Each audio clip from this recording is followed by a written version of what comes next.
നമുക്കൊരു ഉണക്കമീൻ കറി ആയാലോ? അതിന് എന്തൊക്കെയാണ് ആവശ്യമുള്ളതെന്ന് പറയാം. തക്കാളി, സവാള, പച്ചമുളക്, കറിവേപ്പില, ഇഞ്ചി, വെളുത്തുള്ളി. ഇതാണ് ആവശ്യമുള്ള സാധനങ്ങൾ. ഇതെങ്ങനെയാണ് ഉണ്ടാക്കാമെന്ന് പറയാം. ആദ്യം തക്കാളി നന്നായി അരച്ചെടുക്കുക മിക്സിയിൽ. പിന്നെ നുറുക്കി വയ്ക്കുക സവാള, പച്ചമുളകൊക്കെ. എന്നിട്ട് ഉണക്കമീൻ നന്നായി വറുത്ത് വയ്ക്കുക. എന്നിട്ട് ഒരു ചട്ടിയിൽ എണ്ണ ഒഴിച്ചിട്ട് എണ്ണ നന്നായി ചൂടായതിന് ശേഷം വെളുത്തുള്ളി ഇട്ട് കൊടുക്കുക. വെളുത്തുള്ളി നന്നായി മൂപ്പിക്കുക, മീൻസ് ഒരു ഗോൾഡൻ ബ്രൗൺ കളർ വരുന്നത് വരെ. അതിൻ്റെ കൂടെ ഇഞ്ചി ചേർക്കുക. ഇതൊക്കെ സിമ്മിൽ വെച്ചിട്ട് ചെയ്തോളൂ, ഇല്ലെങ്കിൽ കരിഞ്ഞു പോവും.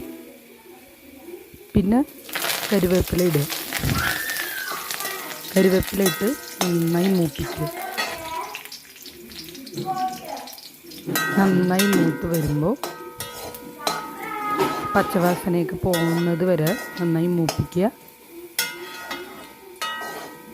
എന്നിട്ട് അതിൻ്റെ കൂടെ നമുക്ക്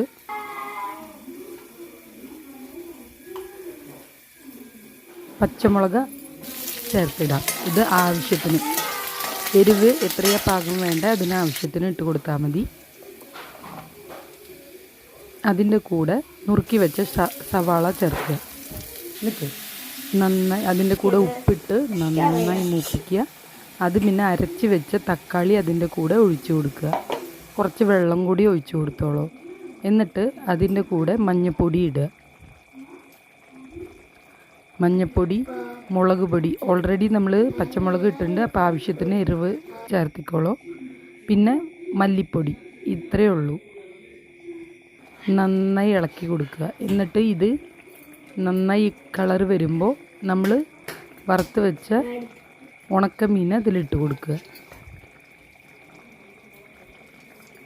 നന്നായി ഇട്ട് കൊടുത്തിട്ട് ഇത് ചോറിന് അടിപൊളിയാട്ടാ. നല്ല ചുടുക്കന ചോറിന് അടിപൊളിയായ ഒരു കറിയാണ്.